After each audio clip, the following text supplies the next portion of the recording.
from Abuja.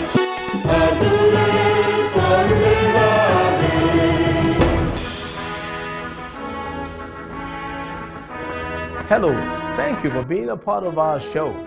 We appreciate you. I'm Magnus Kpakols, and this is Magnus Kpakols GVA, Global Views Africa. As you know, it's all about how we can raise the level of living. That's what it's all about.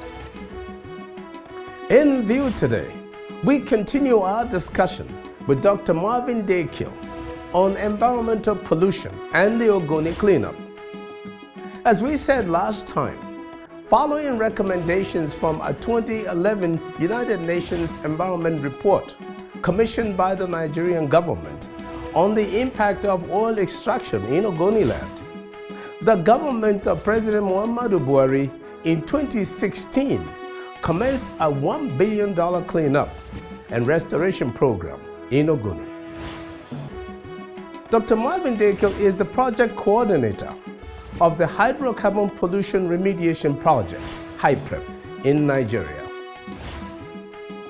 But before our discussion, in our hidden economics, we look at the economics of saying no. Now, up next in our quick view, we rank countries by environmental health. That's coming right up.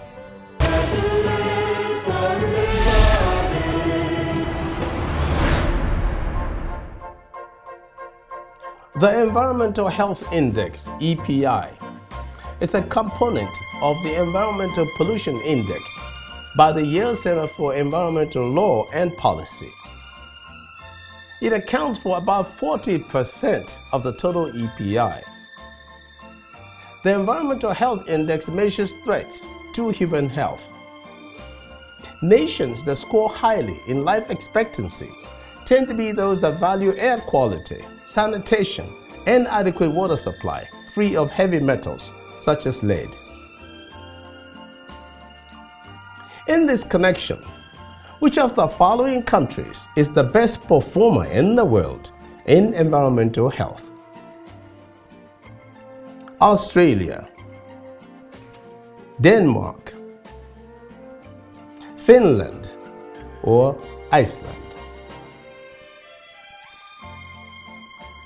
Which of the following countries is the best performer in Africa in environmental health? Algeria, Libya, Seychelles, or Tunisia? Stay with us for our answers coming up shortly. Still in view, our continued discussion with Dr. Marvin Dekil on the OGONI environmental cleanup. But up next in our hidden economics, we look at the economics in saying no. Stay with us, don't go away.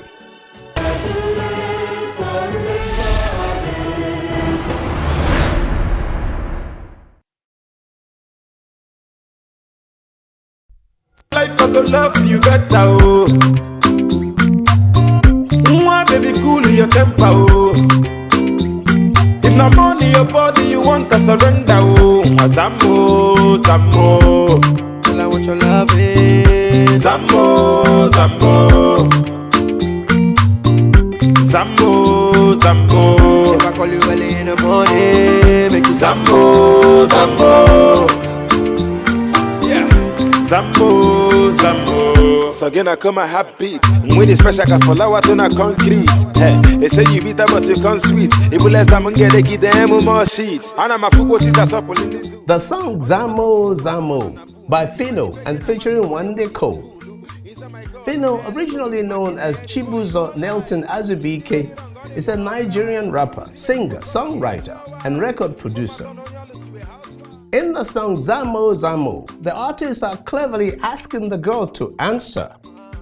By saying Zamo Zamo, they are softly enticing her to answer, implying that she may have delayed a bit in answering because she's weighing the question and perhaps her response.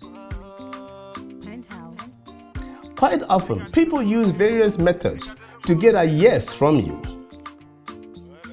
Now, ladies, when a man is saying Zamo Zamo, he's really not just looking for some answer. He actually is looking for you to say yes. But must you say yes to every question or invitation, whether it be for romance or other leisure or work? No, you must not. Being a people pleaser and agreeing to every favor can lead to anxiety or even anguish. Instead, sometimes put your foot down firmly and say no. Sometimes you don't even have to answer, because by not answering, you have also answered. Silence can also be an answer. Quite often, people use silence to avoid unintended consequences of an answer, especially when the answer is misunderstood. Instead, put your foot down firmly, nicely. You can be firm but nice.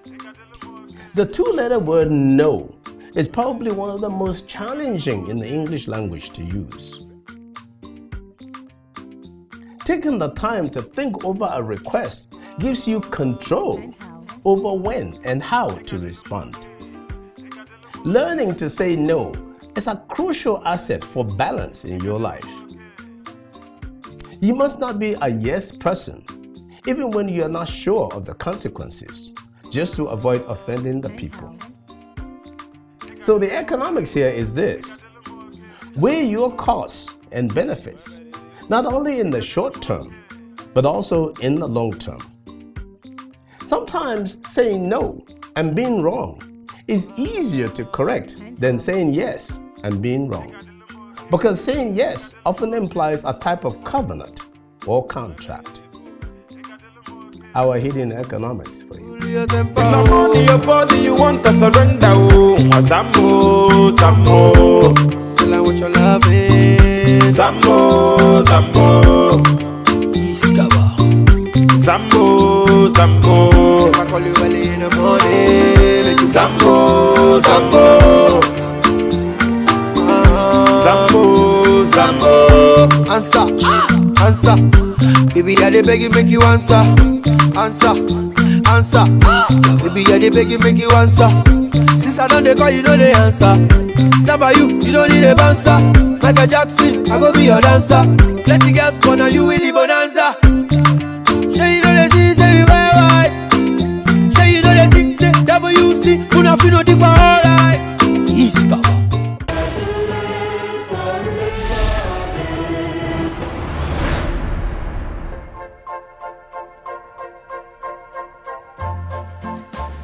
Before we start our discussion, here are our quick view answers.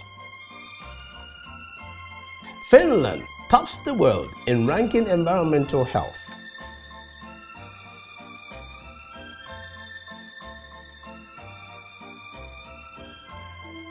Libya is the leading country in environmental health in Africa, ranking at number 33 in the world, among 180 countries.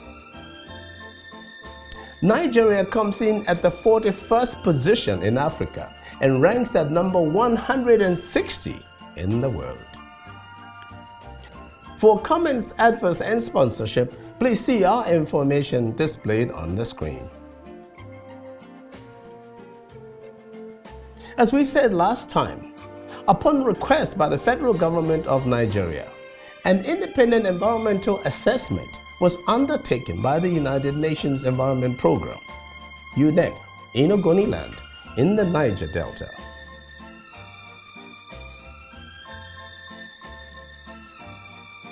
The assessment covered thematic issues of contaminated land, groundwater, surface water, sediments, vegetation, air pollution, and public health. All serious problems that caused OGONI people, led by their outspoken and charismatic leader Ken Saro-Wiwa, to seek international intervention when the government and Shell Oil Company failed to provide remedies.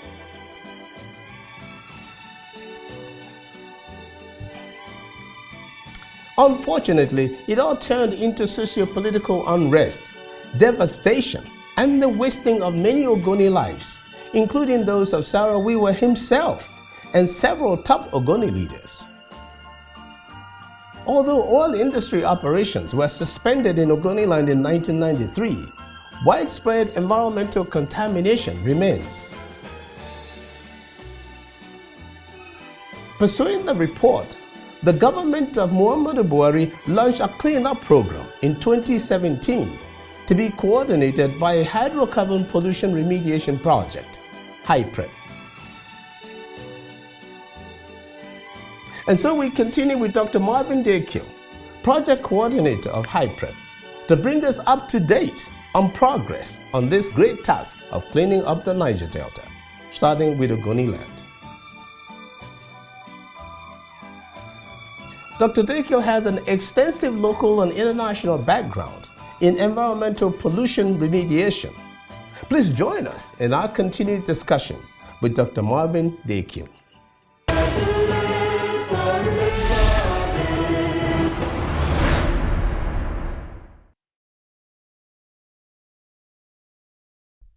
One thing, some people have asked the question because they've seen that you're doing some studies. You're looking to see the nature of the pollution, to see what kind of pollution, so they know what method to use. But wasn't that what was done by UNEP in the first place? Are we not repeating what was already done? Why repeat what they've done? No, that's not what is done. The process of remediation it's a process, not an isolated activity. Yeah. So it starts with first answering the question, yes or no, is this place contaminated? Well, then you go it is contaminated. Yeah, that is the primary reason. It's just like, are you feeling well or you're feeling unwell? You could just tell somebody is not feeling well by looking at him. Okay, but do you know what exactly is wrong with this person? No, you will need a physician to then look at this person, examine the person, and tell whether it's the liver, the kidney, or whatever part of the body that is. Then when you find that part of the body, you look for the expert that knows how to fix that. So that is this procedure. So UNEP answered the first question. Are you looking sick? Yes, he's sick. So what do we do next? We have come to now look at the diagnosis. It's a process we call characterization to now identify those contaminants and the best way to get rid of it. So, Dr. Dekil, so far, if I were to go there to see what has happened in the OGONI land, since you've been working, what will I be able to see? What will an average person see? So, oh my gosh, they've done such and such.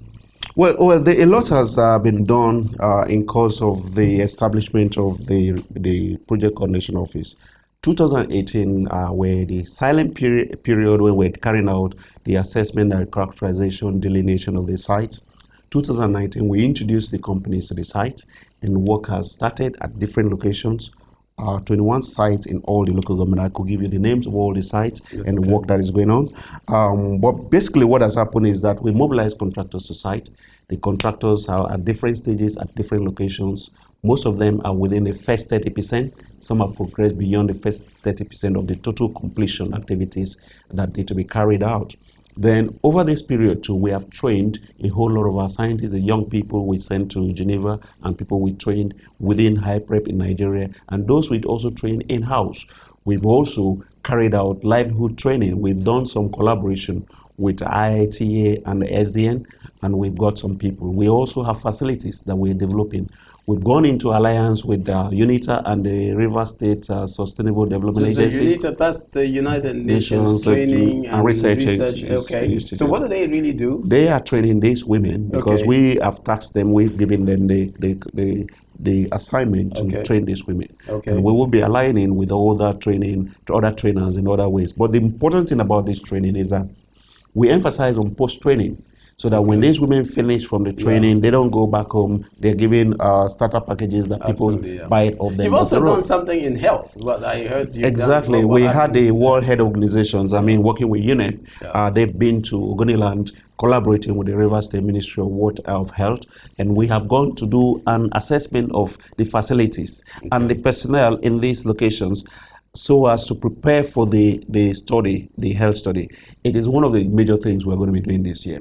So in 2020, there's a whole lot that we've planned. We're adding that health is for what? To check health is a health study. The health study is part of the recommendations of the report. Yes. The report says that we have to see if there is a relationship between these diseases in these communities and oil pollution, and that's what this health study is going to do.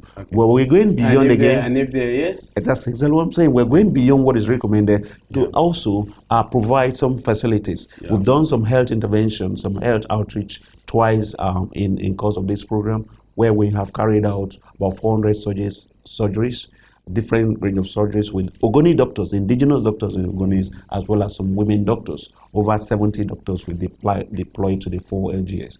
And we've also attended to over 20,000 patients during this period. We've used the period to also 20,000 patients. Exactly. We did it LGA by LGA of 2 centers by LGA, attending over a week. And when they find out that there's a problem, what these guys have gone, when they finish this, that's exactly what we're doing. We went there with medications.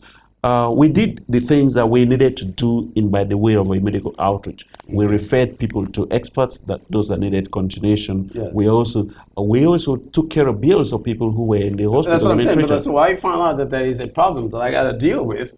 But the people who did the thing have left. That's what I'm saying. There's a continuation. Who pays for me? This is what we did. We did this in collaboration with the River State Ministry of Health, which means we use the traditional hospitals in the localities. Yeah. So in Gokana, we use the Terabo General Hospital. That's where we did this. So where cases that needed attention, they go back to the doctors there to follow through. We're paying for it. In Bori, we did the same thing. The hospital in Bori took care of this. There are things that needed to follow up. We dealt with the doctors and the hospital there. We did same in Tamba. We did the same in the Noah and in Pite. And in Eleme, we did in 2 locations, in the Ogale General Hospital as well as in One. So this is it's something we did beyond what is recommended. Most people may not realize this, but I mean, your job, what you're doing is extraordinary, truly extraordinary. And it's supposed to is not just for Ogoni. It's supposed to be for the whole of, eventually for the whole of the Niger Delta. Am I right? Yeah. The good thing here is that what we're doing now, we are developing this template. Transit to exactly. That's the next question. So what we are doing, we are developing the template that will be used across. So exactly what we're doing in Ogoni, we build it as a standard. Yes. So when we move to the new other locations in the region, we are replicating the same thing with room for improvement, of course. How can you cause people in other parts of the country to really appreciate what you're doing, to not say, okay, there's just an Ogoni thing? How can they see how they're connected with it? The connection, like I said, is that for everything, you need to start from somewhere. You need to start from on a very high standard. Yeah. We have this, that the United Nations are giving us the standard, and they're helping us build that template that will be used. So that we have a very high level quality template is what is of benefit to the whole nation. Okay. Now, the way I sort of see it, I see the need for good, strong global partnerships, and I'm just wondering, do you have any plans for getting? I often suggest to people to look at a tripod consisting of government as policy and civil society, academia, and business. And that you, whatever it is, we need to work with these 3 groups of people at all times for sustainability. I'm not sure how much you're using the universities in the area for some of your tests, for your training, for whatever, but I'm thinking that maybe there's a role there. Then also perhaps there's a role for business people, not just from the area, but from across Nigeria, perhaps across the world. You know, I think what you're doing, like I said, I think it's so extraordinary that I'm not sure if you have plans for getting investors and people from other parts of the world to come. Okay, Ogoni is clean now, it's getting clean. We need a golf course. We need this. People are excited. People are ready to do business. I'm looking at a bigger picture. Perhaps you're doing it already. If you can tell us a little bit about that, if you have anything like that in mind. What it is that the cleanup, like I said, this is a technical activity. And there are the developmental aspect of it. Okay. But even within the technical activity, we have a restoration period where we're going to be doing the regeneration of the vegetation as well as the aquatic and terrestrial life of the environment. But the key thing is that collaboration. From the assessment done by UNEP, we started collaborating with the universities. Okay. The collaboration, and during the assessment, we collaborated with the River State University in the assessment phase. This phase again, too, we are going to be collaborating with the same universities, the University of Port Harcourt as well. And the health study, for example, we are having to work with the University of Port Harcourt Teaching Hospital and even the River State University Teaching Hospital that we've just been established. So the health records of the people that have used these facilities over this period, we will need them. And so we need to collaborate with the university that has been working and been treating this over this period. And as well as international organizations, we were looking at working with the Harvard Institute and all of those international organizations Of course, the health study is driven by the World Health Organization, and you couldn't talk of a stronger partner than the WHO when it comes to health matters globally. So we are dealing with the best that we can access internationally. Do people look at you as a APC organization because it was launched by President Buhari? Are you a high prep? Are you an APC high prep? Well, what it is that what I'm doing is a highly technical work. Yeah. I was fortunate to be part of the scientists that did the UNEP report, part of the UNEP scientists. So we're doing a highly technical work that requires technical expertise. That's what I'm delivering to this project. How do people see you? They see me as an expert for doing my job. On that note, Dr. Dekil. Thank you. Wonderful. Thank you, sir. Fantastic. Thank Good you. job. Right.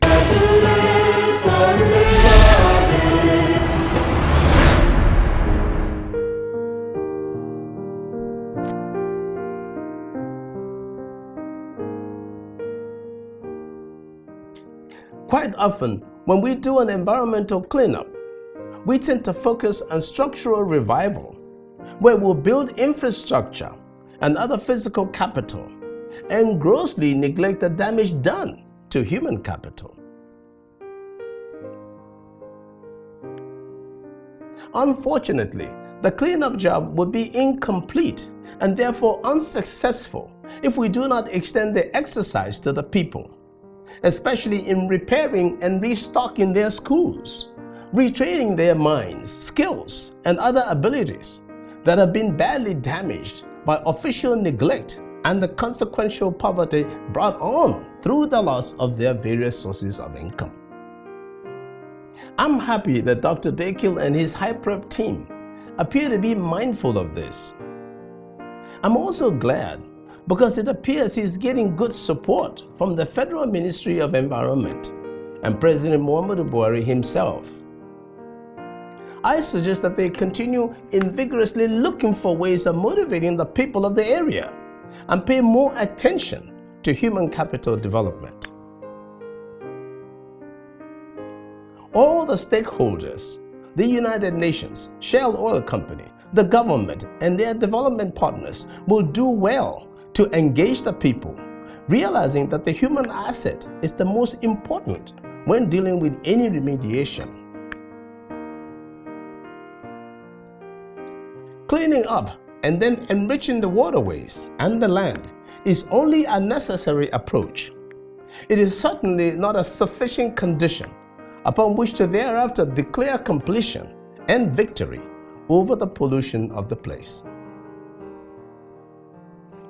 We must realize that just as it took many years for the contamination to destroy the place and will take decades for rehabilitation, so also will it take decades to correct the damage down to the stock of knowledge, skills, health, wellness, temperament, and confidence of the people, no matter how resourceful they are known to be. There are now approaches that can be used to help rebuild and develop the human potential of the area, and I'm sure that the talented High Prep Chief will convince his stakeholders and partners to keep their eyes on the ball. I'm Magnus Kpakols, and that's my view.